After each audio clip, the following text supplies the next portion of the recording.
Olá! Após 9 anos de ausência, o supergrupo de Aristocrats está de volta ao Brasil com sua Duck Tour, trazendo para São Paulo e Curitiba o que há de mais refinado na música instrumental contemporânea.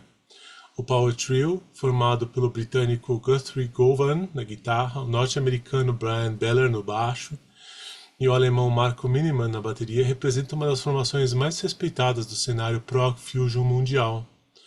A banda, que surgiu de uma apresentação improvisada na NAMM Show em 2011, conquistou fãs e crítica especializada ao longo de 5 álbuns de estúdio, culminando no recém-lançado Duck, em 2024. Descrito como uma fatia refrescante de prog trio intransigente e instantaneamente cativante pelo Prog Archives. Marco Minnemann, o entrevistado de hoje, o virtuoso baterista alemão que já emprestou seu talento a gigantes como Steven Wilson, Joe Satriani e Creator, é uma das forças motrizes por trás da sonoridade única dos The Aristocrats. Sua abordagem técnica e criativa, combinada com o humor musical característico da banda, ajuda a criar composições que fogem dos clichês da música instrumental, oferecendo momentos imprevisíveis que misturam rock progressivo, jazz, fusion, funk, blues, metal e até country. Nessa entrevista exclusiva, conversamos com Marco sobre o retorno ao Brasil, as inspirações por trás do álbum Duck, a química musical entre os três virtuosos e como o trio consegue equilibrar virtuosismo técnico com feeling genuíno, uma marca registrada que os diferencia no cenário da música instrumental mundial.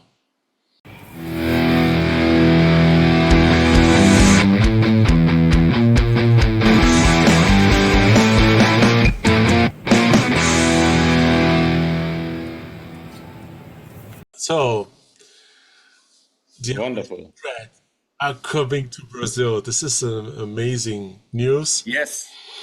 And after 9 years of absence, the Aristocrats are finally returning to South America. How do you feel about this reconnection with a region you describe as having passionate fans?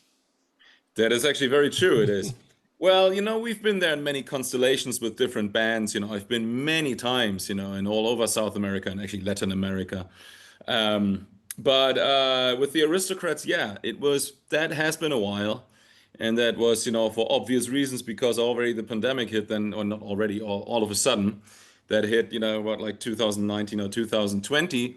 And otherwise, we would have been back earlier. So, but now having actually a new album out, so coming back now feels great, and it feels I'm already happy about it. I have many dear friends there. I love many of all of the countries over there, and now we're going to Brazil. Obviously, that's where you are, right? So, Yes. I love to reconnect. Been to so many cities there, have so many wonderful friends. So it feels like home. And you mentioned that you still talk about the passion of South American fans from 2016. Is there any specific memory from that tour that has remained alive in the band's mind during these 9 years? Something you were hoping to encounter again? Yeah, well, it's the enthusiasm, and the love for music, and being emotional about it in the best way.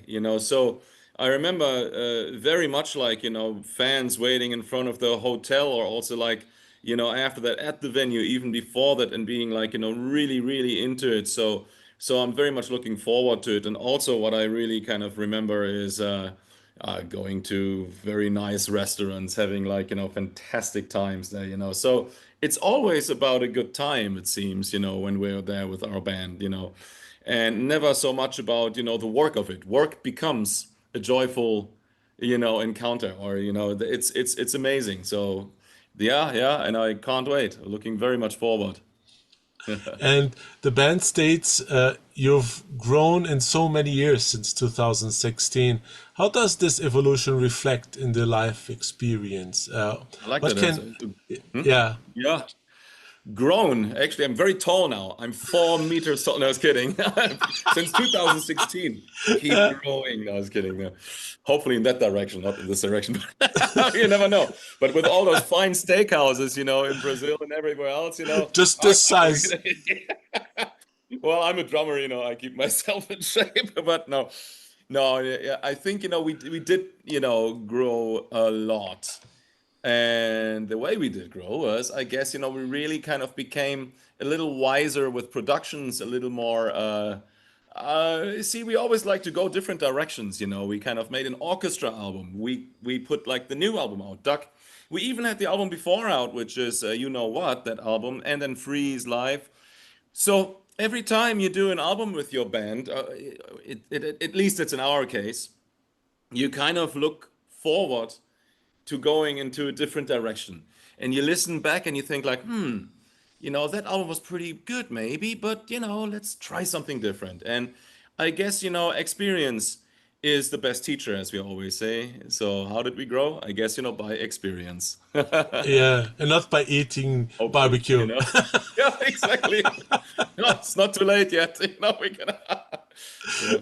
And Duck is described as the band's most ambitious project, an instrumental concept album about a duck fleeing from a penguin policeman all the way Yeah, to New York. Uh, true. how did you manage to resolve this apparent contradiction of telling a complex story without words? And Yeah. how, yeah, and how do your mischievous song title contribute to this narrative? It is really more about the song titles, and then the vibe, that the song puts out, and then you have your own cartoon basically inside of your head. It's almost like writing film music. And but a lot of that stuff came actually the other way around because we already had a lot of those songs, and I think I'm responsible that the album is called Duck in a way, even though it was Brian and mine idea simultaneously, kind of going like we should call the album Duck because I had a song, or I wrote a song. And it's called "Sitting with the Duck on a Bay," which is a really lame Otis Redding reference, because it really just happened because Guthrie and I were walking once by a harbor area somewhere and on a day off, and we wanted to get a drink or five and or 10. No, I'm just kidding. And and then I saw literally a duck sitting on that pier. And so I made just a stupid, Otis Redding reference, like, oh, look, sitting with the duck on a bay. So we started just laughing. But then I had a song that had like a bit of those elements and that sort of groove.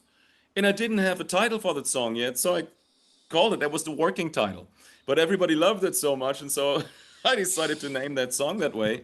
And the next thing we know, we didn't have a title for the album. So we named it Duck for some reason because we already have like rubber animals included in our set, like a rubber pig and chicken and stuff, so why not incorporate a duck? And now meanwhile, every time we go to places, often people give us like duck presents, either way little ducks or a duck mask or all kinds of things.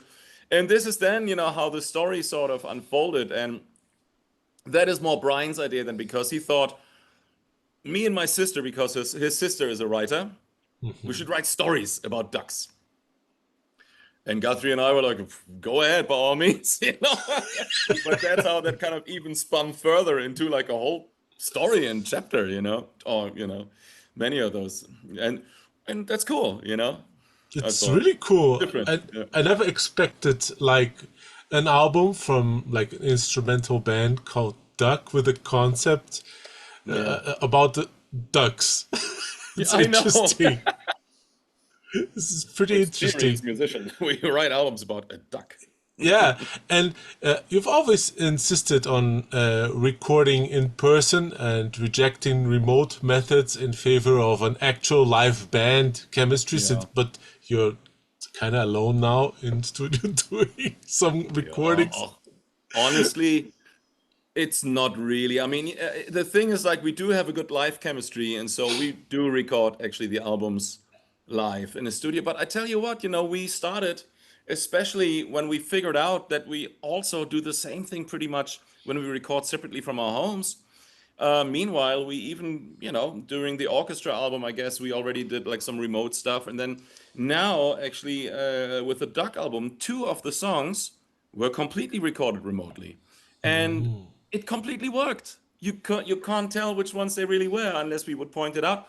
So I thought it is a cool thing, also to be envisioned in the future because some songs have a very difficult structure and many elements or many parts where it is like, really kind of crucial to, if you have booked studio time, you don't want to wait too long. You want to rehearse the songs and get that live energy, because if you always kind of, stop in between, it gets dull. It gets like, you need to capture the fire.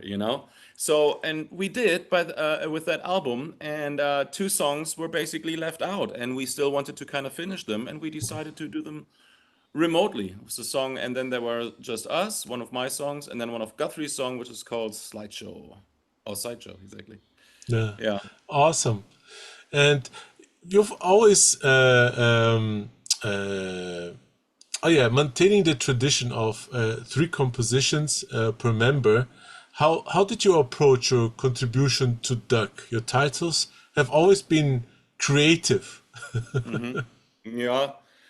It is the thing, we kind of don't even know what the others would write. We really kind of just in our homes start writing individually three songs each. That used to be the concept and still sort of is. Well, Hmm. technically, I wrote four for this album here because the song Duck's End is like behind. It's literally, I called that Duck's End. So more songs with Duck in it.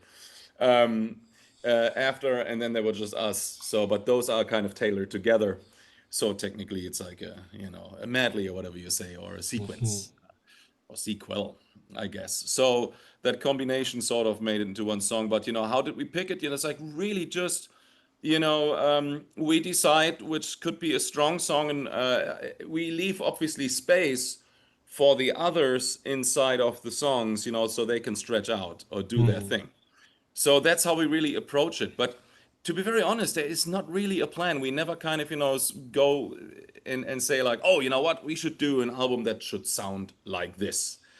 It really kind of never worked that way. It's just like basically at the end of the day, we pick and choose the songs we like or which ones we want to hold back or do for other things. Hmm. And creating an instrumental concept album has a lot of challenges. And what Yeah. was the biggest obstacle you faced trying to maintain the narrative cohesion without sacrificing the spontaneous and inherent absurdity that defines the aristocrats? Yeah, actually, we don't. We don't see that as a hurdle at all. We kind of, tailor the rest of it to the music more. So it's like, we never thought about, like I said, to kind of revert to that concept kind of thing or something.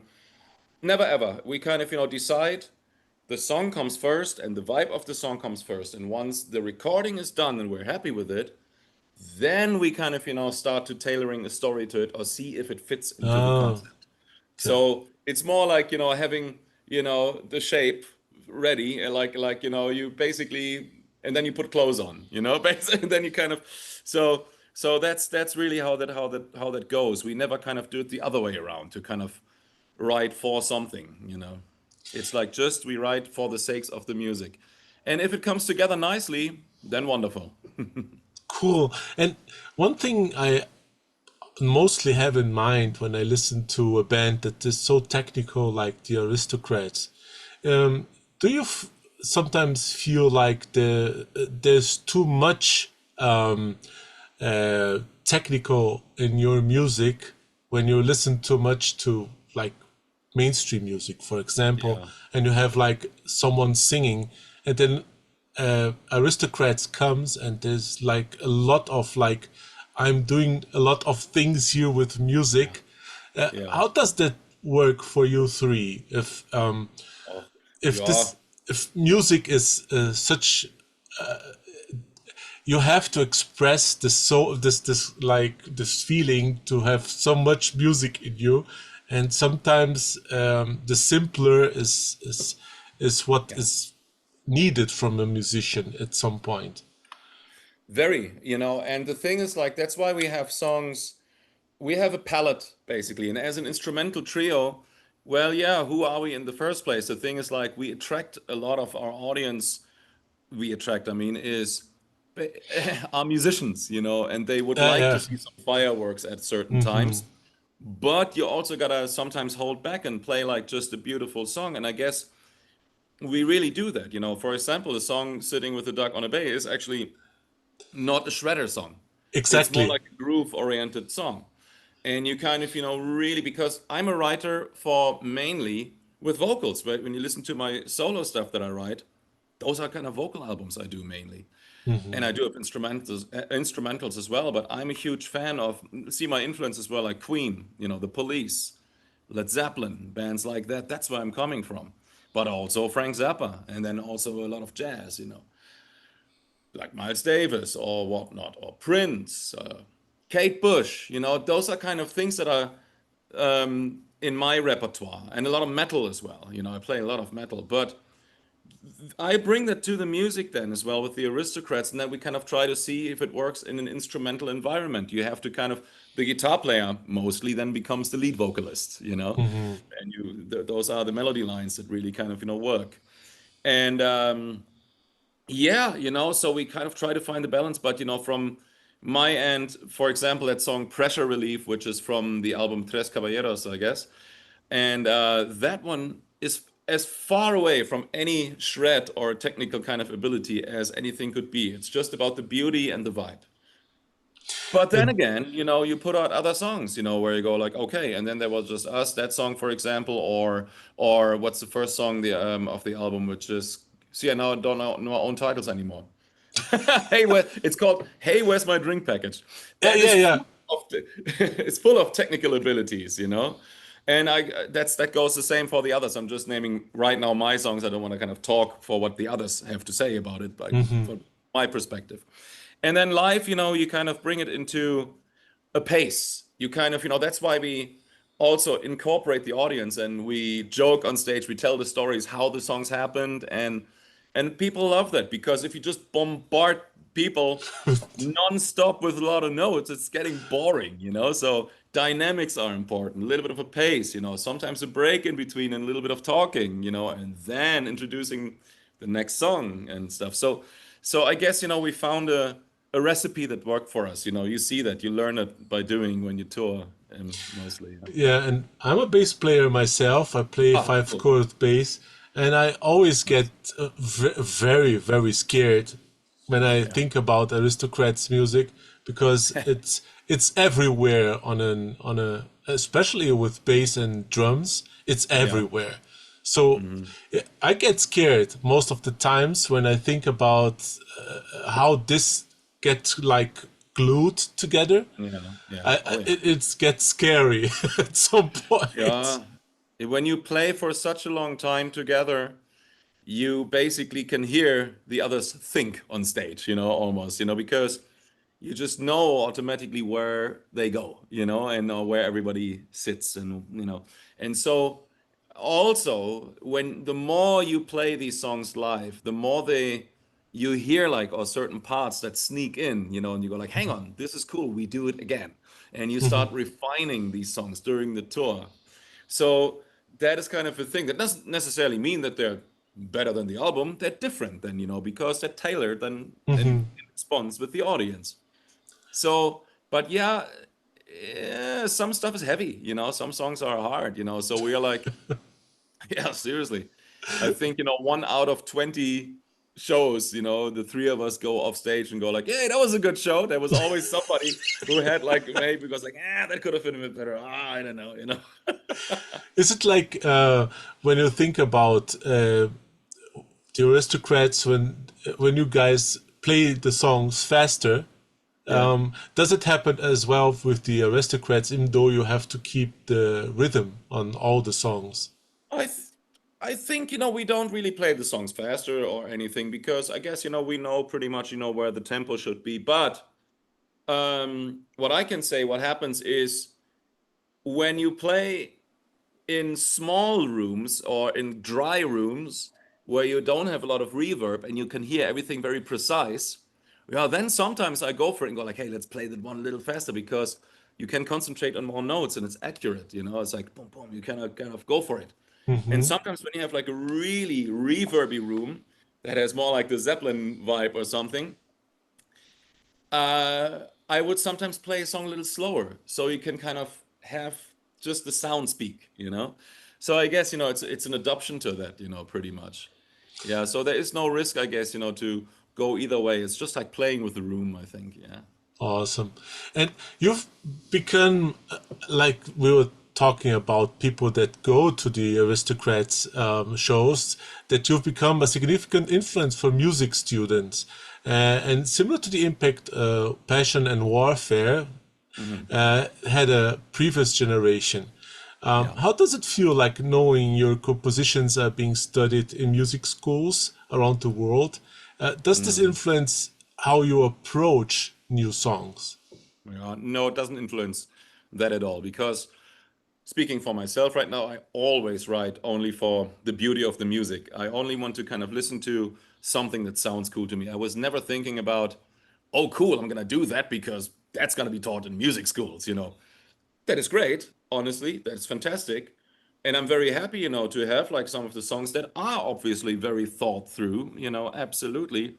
There are like things here that, hey, where's my drink package song that is like 5/4, basically. Or it's actually no, it's actually 5/4 because the groove is in that. And then there's like, you know, these things people pick up, you know, and go like, ah, what are they doing, you know? Exactly. But that That's is what. like just, you know, because I learned it myself when I wrote the song, so to speak. I learned it myself. So why shouldn't others be inspired by that and kind of figure that out as well? I did the same thing when I listened to, you know, all those bands I love. Even if you think about Steve Harris and his way of Yeah, playing bass, for example, it's amazing. it is Three finger thing and yeah, translated. and Yeah, it is difficult. yeah. Even Queen, when you think about a crazy little thing called love, when Mm-hmm. I played that on bass, it was like Yeah, super hard, but this was a lesson learned because yeah, when I took over other songs, it was easier with other songs afterwards. So yeah. There I you think go. the next level will be Aristocrats. Yeah. But it's in the rhythm then mostly and the right choice of notes, especially in a song like Crazy Little Thing Called Love. John Deacon plays amazing. Ba-doom, boom, boom, boom, ba-doom, dun, dun. It's Yeah, cool, you know? You go it's like, oh, cool. yeah. And to close, Marco, what do you personally expect from this reconnection with South America? Is there something specific you want to communicate or share with these fans who waited 9 years for your return? Yeah. I'm as happy as probably you are, hopefully. I'm very so and now we've seen the numbers, you know. So the concerts, most of them are already sold out, or a lot of Mhm. them. So I'm very, very looking forward to this. And having sold out shows after so many years means like, you know, people missed us and we missed everyone also, you know. So it's fantastic. Looking very much forward to seeing all of you again and also welcoming some new faces in the audience. And yeah. And that's pretty much it. So it's yeah, I'm especially looking forward in the entire tour that we have to these beautiful countries there because exactly of the reason that we haven't been there in a while. So, yeah, it's fantastic. I literally actually kind of thought about like buying a house there somewhere, you know, and kind of, you Yes, know, going there sometime. come to Brazil, live here, have a registration. You're always welcome. There you go. I like that. And after Duck and this tour, where are the aristocrats heading? Is the rowdy democracy already planning the next musical adventure? Yeah, I think so. You know, we always write, you know, there's like, you know, after the tour cycle is over, we probably have to kind of see which ones are the strongest pieces of music that we will provide. It's usually very interesting because um, a lot of the times you kind of come with these things up last minute when the deadlines approach, you know, because I always write, you know, always have like other albums coming out or something. And uh and so for me, as soon as the tour is over, I kind of purposely get into that zone and go like, okay, and now it's the time for the aristocrats. I already kind of have ideas recorded, you know, that could be a trio version, you know, for us. And so I think, you know, that's where it's gonna head, you know, and I'm sure the album will be different. I already kind of have in mind a little bit, you know, to make the album heavier like the next one. Not that this one is Awesome. not heavy, but I want to kind of go. Lately, I'm very much into my metal roots. Okay. Vielen Dank, Marco, für dein Interview. Ja, vielen Dank. Du sprichst Deutsch also auch. Also vielen Dank. Hoffentlich treffen wir uns hier in Brasilien. Ich wünsche dir Ja, noch einen schönen Abend, ne? Also ja, bei dir uns auch. ist, Warum sprichst du Deutsch? meine Familie ist deutsch hier Ach in so, Brasilien. Mensch, dann hast du in Deutschland gewohnt? Nein, ich habe hier Deutsch gelernt. Meine Eltern sind aus Deutschland. Ach Meine ganze so, Familie ist aus Deutschland. ja, Und Wahnsinn. ja, und da wurde ich hier als Deutscher aufgezogen, aber bin Ja, Brasilianer, ne? Ich bin Deutsch-Brasilianer. ja, klasse. Welche Stadt bist du? Ich bin in São Paulo. Du bist in São Paulo, Ja. okay. Und Ja, wir haben eine kleine Kolonie, deutsche Kolonie hier in São Paulo. Aber ja, aber die ja. Deutschen sind alle im Süden. Die sind Ja, nicht ich hier in weiß, die São sind ja da auch Paulo. so. Da gibt es eine Stadt, ich weiß nicht, wie die noch heißt. Es ist nah an Florianopolis dran, Ja, ja, äh, in die dort sind Richtung. viele, ja. Ja, ja, Aber super. die sprechen ein kaputtes Deutsch, weil die Ja. haben das Deutsch ein bisschen falsch gelernt und dann Ah, ja. haben die ganz viele Mischungen von portugiesischer Sprache mit, Ach so. da ist das so ein Slang, es ist Na, merkwürdig. Man versteht Bahnhof von was die sprechen. Wahnsinn. Aber naja, ich freue mich, euch hier in São Paulo zu sehen und ja, wir Ja, sehen uns und vielleicht können wir vielleicht etwas, einen Kaffee trinken oder ein Bier trinken, was ja, ihr auf jeden macht. Fall. Auf jeden Fall. Super. Freu ich mich drauf. Alles klar. Also habt noch einen schönen Tag, Marco. Vielen Dank für Ja, dein dir Interview. auch, ne? Gute Nacht schon mal. Gute Nacht. Tschüss, Ciao. macht's gut. Ja.